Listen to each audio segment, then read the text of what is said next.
Yeah, you can hit play. Hey, everybody, how's everybody doing? Hopefully, everybody's having a good Monday. Everybody's, trying to get back into the groove of things. As always, I like to start off my videos by saying, I want to thank the essential workers out there, the ones that are, you know, nurses, doctors, scientists, janitors, truck drivers, fast food workers, grocery store workers, warehouse workers, just anybody that's working out there right now. I want to thank all of you guys because you guys are, doing some stuff that, we're all trying to figure out what it is. Construction workers, as my brother is, Julian Garcia, thank you for tuning in. You guys as well. I mean, anybody out there that's working right now, I just thank you. I just thank you, bro. Calm down. It's okay. 1 minute in, you're already giving me crap. But I want to thank all of you guys, man, because you guys are doing the stuff right now. You guys are doing everything you can to make this country keep going. So you guys are the best, man. And as always, wash your hands before every meal and after every meal. Cough on your elbow, and if you sneeze, have some hand sanitizer with you. Just try to be safe about it. Just be smart, be safe about it. And you know, for the ones that are, quarantined right now, hopefully you guys are keeping your mind right, your body's good. Hopefully you guys are taking care of yourselves. You guys are taking care of one of each other. And this time, it's just a hard time right now to understand what's really going on. Little by little, we're learning more every day about ourselves. But with this whole COVID, it's gonna get better. As long as we all do our part, it's gonna get better. So I just want to thank everybody that is tuned in to these videos these last month. I want to thank you guys so much for tuning in, and hopefully you guys are enjoying the content, and hopefully you guys are, you know, using this as a little distraction for the real world right now. So today, as I mentioned yesterday, as I mentioned for today, we are going to recap the last division, the NFC East. So that concludes of the Eagles, the Cowboys, the Giants, and the Redskins. So let's just dive right into it and let's see what happens. So the Eagles are up first. First pick, first round, pick 21. Before I actually announce this pick, I do want to give a huge, kudos to my buddy Roy, who announced this pick during the mock draft version of it. He got this pick right on the head, and that was crazy that he got it. So, kudos to him, Roy. If you're watching, you're listening, whatever it is you're doing, kudos to you, man. I give you all the props in the world. But Jalen Reagor, wide receiver out of TCU, he's a fast one, and they need help in Philadelphia with some speedy receivers. We don't know about Deshaun coming back. JJ Ortega is kind of already on the bad side of Eagle fans, and beyond that, it's who's who in Philadelphia. So Jalen Reagor is going to come in. He's going to take snaps. He's going to take first team snaps, and he's a starter right away. So I mean, there's nothing more to it than this is a good pickup. This is a need for Philadelphia, and they got it. So good stuff there. Second round pick 53. This was kind of one of the other surprise picks in the draft. Jalen Hurts, the quarterback out of Oklahoma. Now, I don't think none of us saw this coming. At least I know I didn't. But now thinking about it, and now, the draft's been, kind of died down a little bit. Now we can reflect on it without overreactions. I think some people do bring up a good point. Carson Wentz has been hurt before. And the old saying is once you get hurt, it's easy to get hurt again. So in this instance, I think what it was, they felt like they needed a backup. And they said, look, we can either get one right now or we can wait till later. But I think in this case, you know what you're getting in Jalen, because you saw him do it in Oklahoma. You saw him do it at Alabama.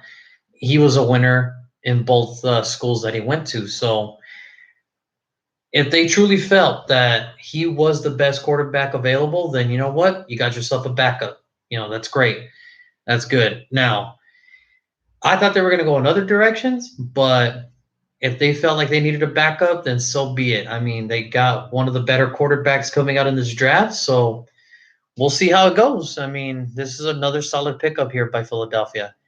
Then they went third round, pick 103, Davian Taylor, the outside linebacker out of Colorado. So his story is kind of intriguing because I don't know how to put this. He's allowed to play, but unless his religion allows it. It's kind of a I'm really not sure what kind it is, but it's one of those where you have to balance it out with him. But I think that now, he's in the NFL and he's a hell of a player. It's just Colorado had to work with his schedule.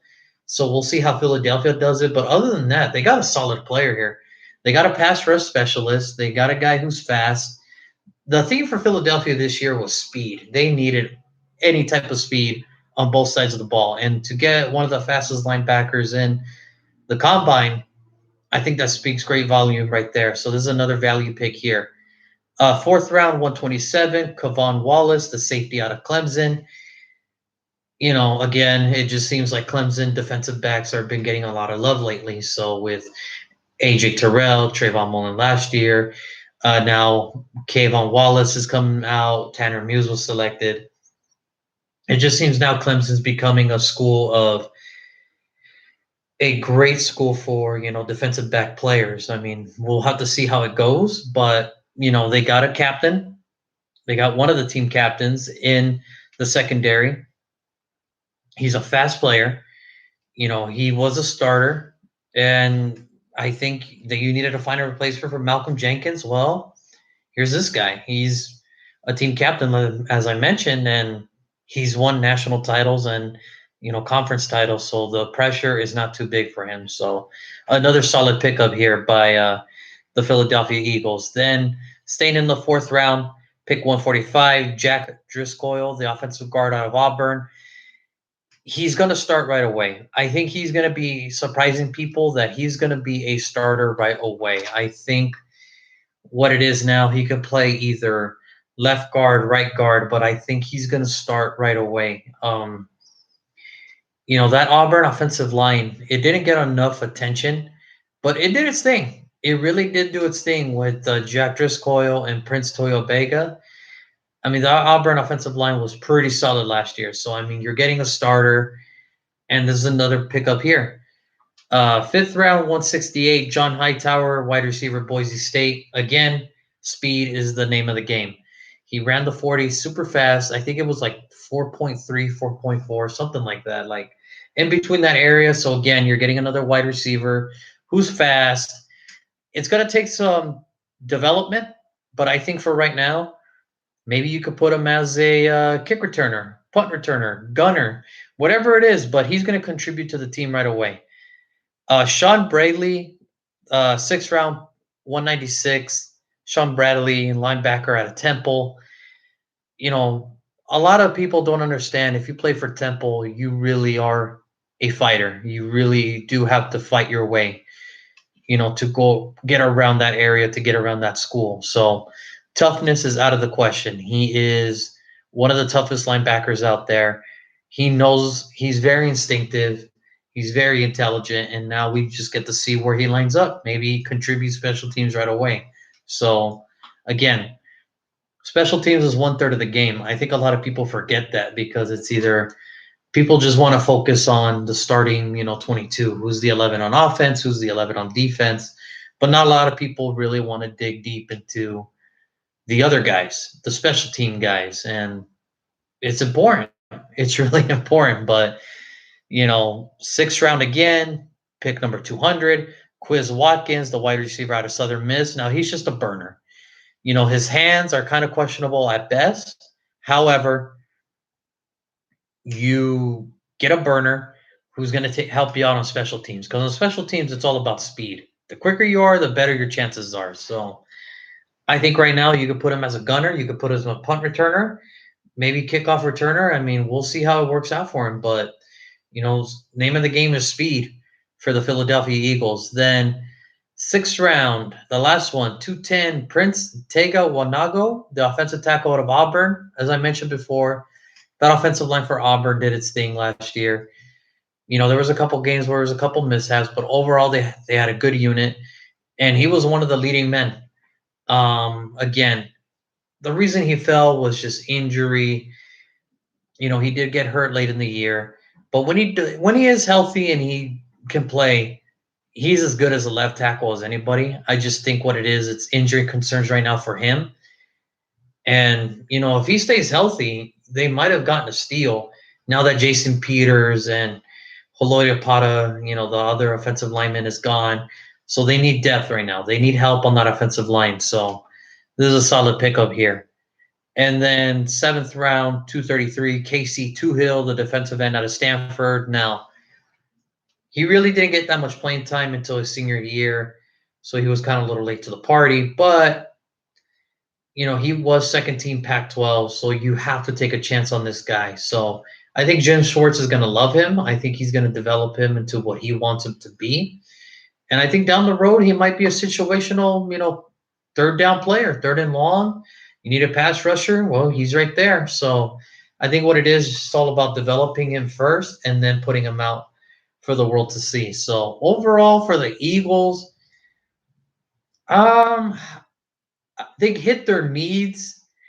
Now it's just about putting it together, and we'll see. But for right now, for the Eagles, I'm actually going to give them a thumbs up. It's a hesitant thumbs up, but the reason they get a thumbs up for me is they got their needs. They got a backup. Their special teams just improved. Okay, that's pretty good right there. So why not? I mean, we'll give them a hesitant thumbs up. Now, if this all works out together, then they got a shot here. They have a shot here, and we'll see how they do because they need a lot of help, especially after this team, what they did in the draft. Moving on to America's team, the Dallas Cowboys. So here we go, guys. First round, pick number 17. They shocked the world. They needed defense, but Jerry couldn't contain himself. First round, pick 17, CeeDee Lamb, wide receiver out of Oklahoma. People regarded him as the best wide receiver coming out of this draft. Well, for you to get him at 17, Dallas, that's kudos to you guys. And, Jerry knew his defense needed help. I mean, let's just be clear about this. He knew his defense needed help. The thing is, when you saw Jerry in his yacht celebrating, high-fiving or elbow pounding, whatever it was he was doing, just cheering up and down like he just robbed the candy store at the age of 8, they weren't celebrating because they got a pass rusher. They weren't celebrating because, they got a safety. Nobody celebrates like that for a safety. They celebrate like that because you got the best wide receiver in the draft class, according to multiple people, CeeDee Lamb. So how does he? Hey, you can't high five, man. Social distancing, this is what you got to do nowadays. The handshakes, the high fives, they might be a thing of the past, man. So I don't know, Julian. I don't know what they were doing, but they were doing something. Anyway, they celebrated. They got CeeDee Lamb. They got the best receiver regarded by some NFL experts, some scouting experts. So how does he fit? Well, you got Cooper at 1. And now you can put CeeDee at the 2. You can put CeeDee at the slot. Doesn't matter. Dak Prescott now has plethora of weapons. Like, he has riches, embarrassment of riches at his disposal. He wants to hand it off to Ezekiel Elliott. Well, there he is. You want to throw it to Amari? Well, there he is. You want to throw it to CeeDee? Well, he's right there. Hey, by the way, Michael Gallup, well, he's a good receiver too. So there you go. Or you want to throw it up to the up-and-coming tight end, Blake Jarwin. Overall, that pick kind of solidified, okay, we're not going to be able to stop much, but if we could just stop them a little bit, our offense will take care of the rest. And I think that's just another help for, Dak. And I think Dak really appreciates this pick more than anything. I understand Travis Frederick retired, but there was no center right there. Unless they really like Cesar Ruiz, which I doubt it. I don't think he was in their plans. But once CeeDee Lamb fell to him, it was over. it was over because they did needed a wide receiver. It's just it was over. Once CD fell to him, that was it. So moving on to the second round, 51. They might have found a replacement in Byron Jones with Trayvon Diggs, cornerback out of Alabama. So he was a guy who had first round grade, fell to the second. Overall, another solid pickup here. They got a starting corner in the second round. So he might be the replacement for Byron Jones, and he might come at a cheaper price. So we'll see how this works out for him. Third round, 82nd pick, Neville Gallimore, the defensive tackle out of Oklahoma. So what it is, he had second round grade. Nobody thought he was going to be there in the third. He's an excellent pass rusher. He knows how to stop the run. So for him to fall to the third to Dallas, there's teams that draft, and as I mentioned, if you're from Oklahoma and the Dallas Cowboys are on the clock, be prepared for a call from Dallas because more than likely you're going to be a Dallas Cowboy. There's a joke going around that if you're a great linebacker, you're going to get drafted by Baltimore. If you ran the fastest 40, well, guess what? You're going to get drafted to the Raiders because of Al Davis. That was his thing, speed. If you're from Oklahoma, just be prepared or don't be shocked if Jerry Jones calls you because you might be a Cowboy when this is over. So, third round, another kid from Oklahoma, Neville Gilmore, as I mentioned, great pass rusher, amazing run stuffer. So, they lost Malik Collins, they lost Ross, Robert Quinn's gone, so they really need to rebuild that defensive line. I understand that they drafted the kid from UCF last year, but he only played in 7 games, and I think it's not over, but when you're a former second round pick and in your contract, you need to have a working contract, meaning like you need to be committed to playing the game. That's already a bad start. I don't think this kid's gonna have a problem. I think he's gonna take some snaps. He'll probably be a starter. So they might have gotten 3 starters with their first pick. Reggie Robertson, the 4th round pick, 123, cornerback out of Tulsa. He's gonna play slot majority, but don't be surprised if down the road he does get a starting opportunity. Remember, Chidobe Awose, he's only got 1 more year. Trayvon Diggs is a rookie. They only signed the other free agent corner for a year, so it's kind of like hey, your number might get called sooner rather than later, but I think for right now he's gonna fit perfect as the dime corner, the nickel corner, the slot corner. And again, this is a good pickup right here. He was one of the better corners, of a small schools coming out. So they did enough homework on him and they feel like they got it. So 4th round, 146, Tyler Beadazes, the center out of Wisconsin. Now, I don't know if he's going to start right away. However, if he does, it's not because of lack of depth. It's because he's really good. He was one of the best centers. He anchored that number 1 offensive line in college football yesterday. He was the anchor. So there is no question in my mind. Should he start? It's because he deserves to start. He did it at Wisconsin. I don't see why he could do it in Dallas. So again, Dallas might have hit gold again by getting a center. Might be the best one, and he starts right away, and he might perform really well. So again, another starter for Dallas. That's a great one. 5th round, 179. Now this is a pick my brother hated. Like he loved this kid, but he hated it because he hates the Cowboys so much that he was just so upset that he fell to them in the 5th round. Bradley Anae, the defensive end out of Utah. Now, my brother wanted him to be a Raider from the start. I think everybody loved him. I think everybody wanted him.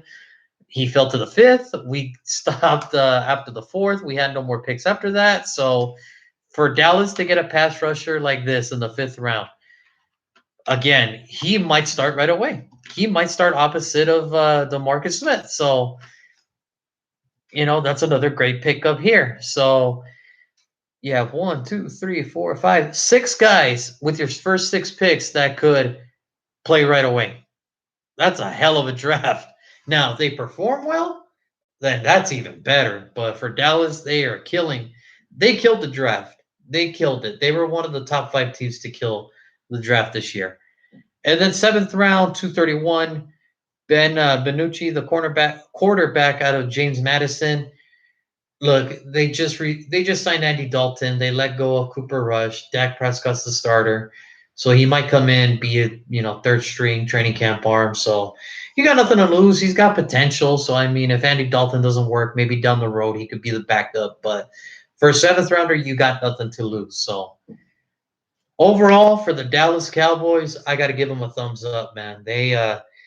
They killed it, and they didn't have to do much. They just had to wait for the players to drop in their lap, and sure enough, when they did, every selection they made was like, oh man, what a great pick! Oh man, another great pick, another great pick.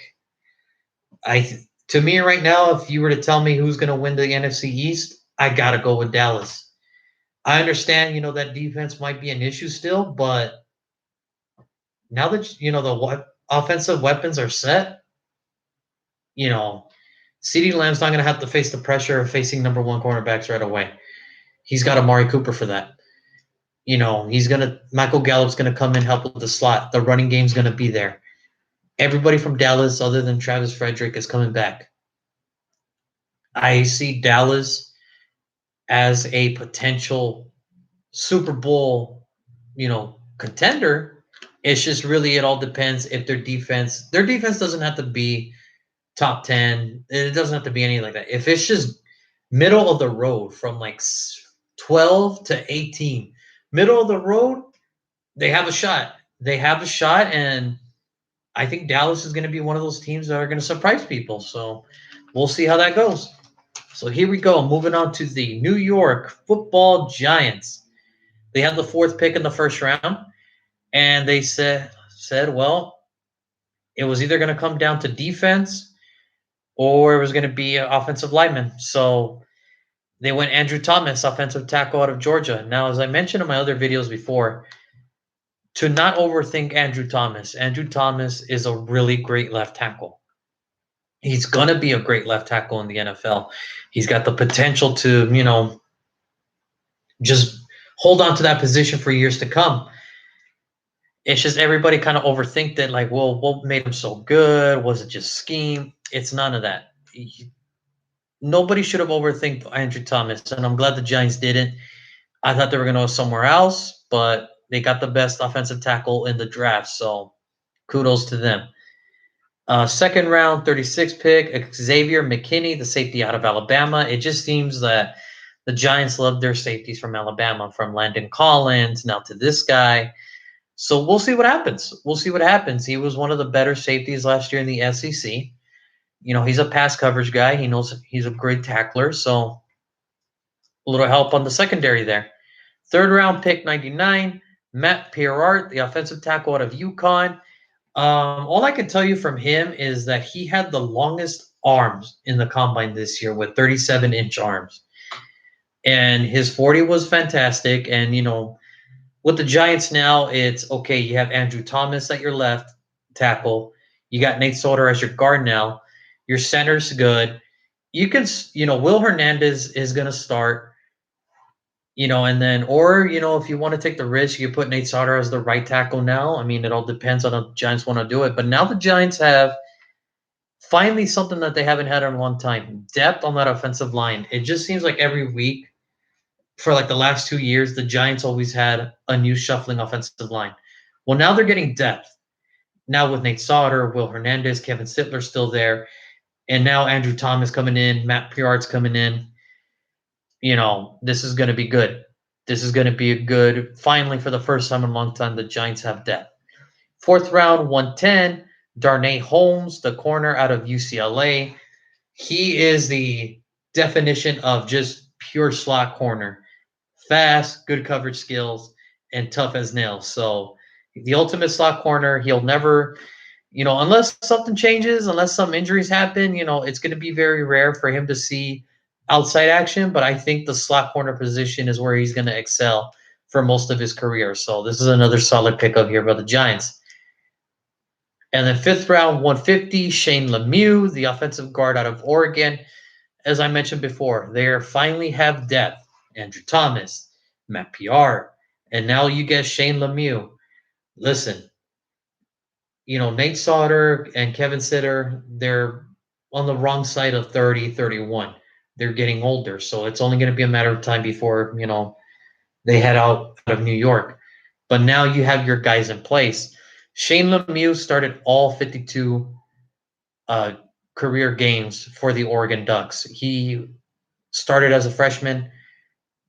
He ended his career as a senior as a starting left guard. So your versatility, you could do right, left, durability, 52 straight games. Former offensive lineman of the year for the Pac-12 last year. I think this is a good pickup here. I think what you're getting is a great player who happened to fall in your lap in the 5th round. And here we go, 6th round, 187. Cam Brown, the linebacker out of Penn State. So not a lot of people know about him other than, the last 2 years he's had the most pass deflections for a linebacker with 10. And the thing is, with Penn State, they're just that school that you think of linebackers and you think, Penn State. It seems like they always have one linebacker coming out, and it's like, oh, he's going to be good. He's going to be good. So I like the pick here. I think you can't go wrong with a Penn State product from a linebacker. 7th round, 218, Carter Cushion, linebacker out of Minnesota. Now, he's not the fastest dude, but he's got heart, man. He's got the biggest heart out of any linebacker in that whole group out of Minnesota. He'll do the dirty work when no one else wants to. And I think that's what they need. I think what this pick was, it's more of a Joe Judge pick.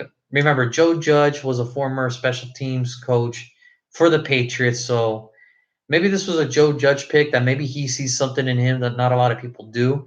And maybe he's got something schemed up for his special teams. So we'll see.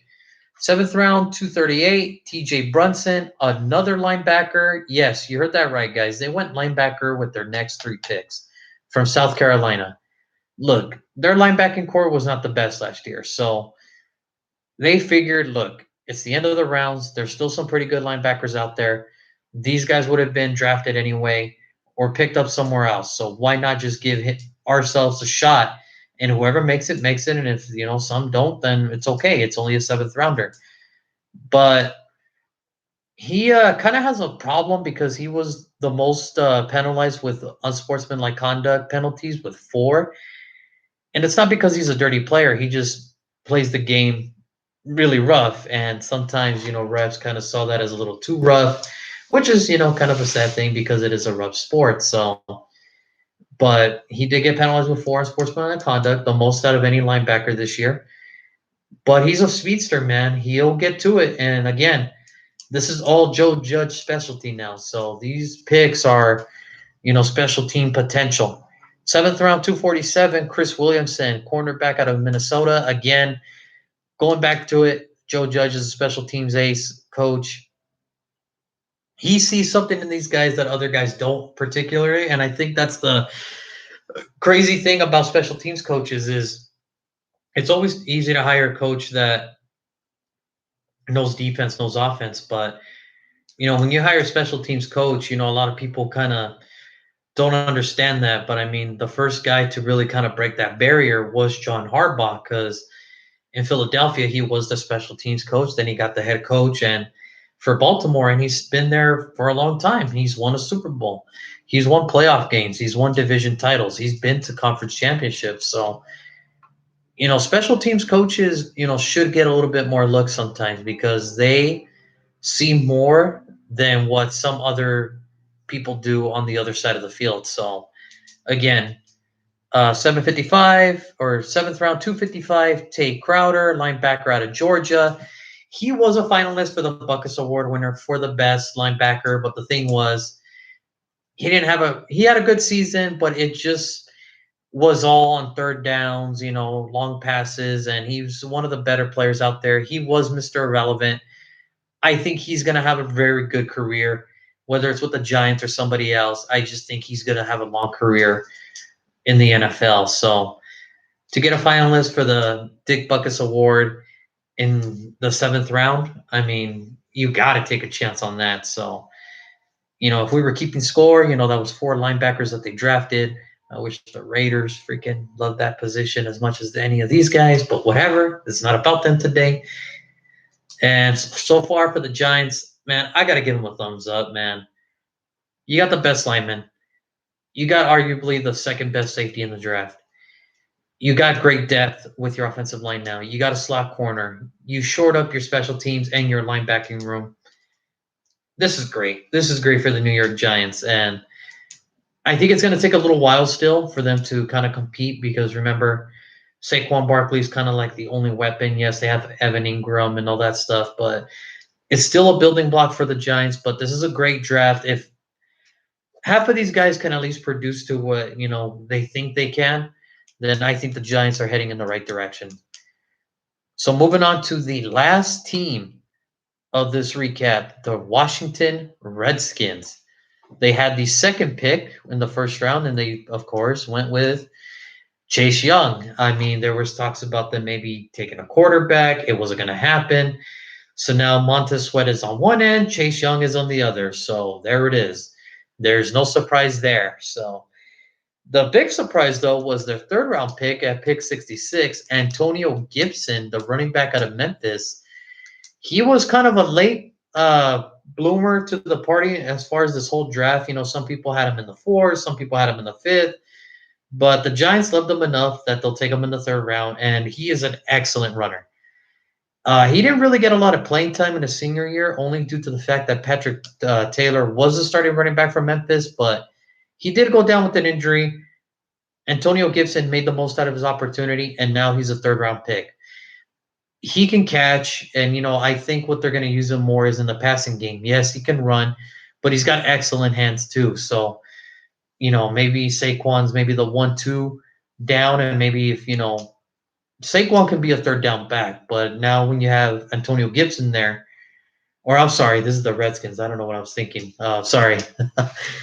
Darius Geis, Adrian Peterson, they're kind of Adrian Peterson's old. Darius Geis is kind of injury prone, and Bryce Love is how can I say it? He hasn't played since 2018. He's still recovering from that ACL injury that he suffered at Stanford. So, I mean, I think at this point, you take a chance on him, and we'll see what you got. Adrian Peterson will start. It's just, I think what they have to look for now is maybe the hair or maybe the next starting running back, and Antonio Gibson could be that guy. So we'll see. Fourth round, 107. Shaduku Charles, the offensive tackle out of LSU. Now, he could have gone higher. The problem was injuries and a couple of team suspensions. Look, he's mentioned it plenty of times. He's made dumb mistakes, but anybody out there that says, when I was his age, I never made a stupid mistake, well, that's a lie. Let's be real. That's a lie. Unless you were a good kid, then, hey, kudos to you. But, it's not his fault that he made those dumb mistakes. And he made the mistakes, but he learned from them. Injuries got in the way, and he could have been higher, but he fell to the fourth. He gets a second chance at this. So if you're going to take a championship lineman, go for it, man. I mean, the worst that could happen is it doesn't work out, and you got to find somebody else. I mean, look, they did lose Trent Williams, or they traded Trent Williams to the 49ers. So maybe this kid's going to come in and try to take some left tackle snaps right away. So we'll see how it goes. Fourth round, 142. Antonio Gandy Golden, the wide receiver out of Liberty. Now, this kid's interesting. He's really interesting. He's not the fastest guy. His separation's not there. But however, what he does have, great concentration, great hands, and just he's an excellent run blocker for a wide receiver. He's probably one of the better ones out there. It's probably not what you want to hear from a wide receiver, but if they can run block as well, it just makes everything so much easier. So I still got to give him a good pickup here, only due to the fact you got him in the fourth. Some people were expecting, third. Some people were even desperate enough to put him in the second. But fourth rounder, you got to take a shot here. So fifth round, Keith Ismail, the center out of San Diego State. Now, he was one of the better centers coming out of this draft this year. He started every game at San Diego State.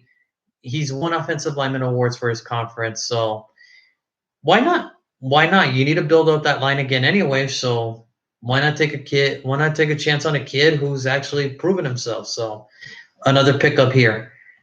Fifth round, 162, Kaliki Hudson, the outside linebacker out of Michigan. Now, he really didn't get any playing time until his senior year. It's just that's the way it works. You know, that Michigan team was stacked on defense for like the last few seasons, so it's not surprising that he didn't get a shot until his senior year, but he made the most out of it. Now he's a fifth rounder, and we'll see what happens with him here. Seventh round, 216, Cameron Curl, safety out of Arkansas. Again, they need depth, special teams player right here.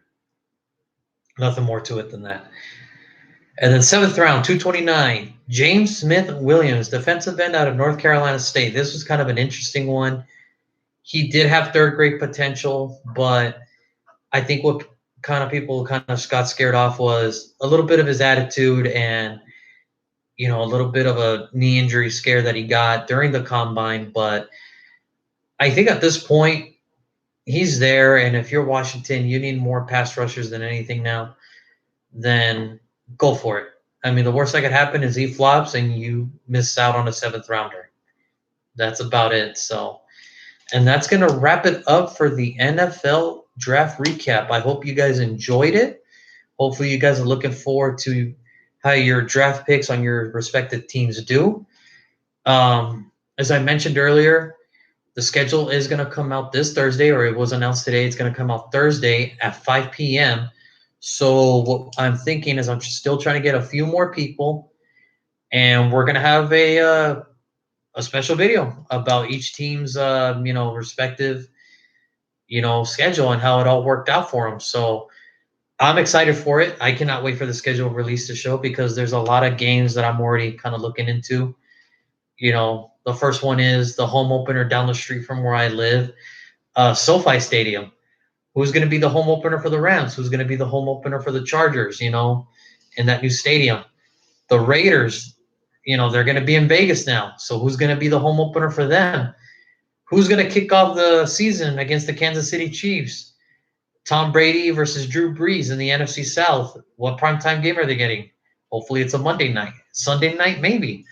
There's a lot of games out there that's going to happen, and it's going to be good, and it's going to be a good year. So I can't wait for Thursday, and I hope you guys join in, and hopefully I can get a few more guests because they're already chomping at the bit here saying, I can't wait, and I have a couple friends that already got some, but if you guys want to shoot me a text, shoot me a message, if you want to represent your team, let me know on this page, let me know on the Facebook page, and I cannot wait, and I can't wait for Thursday for the scheduled release show.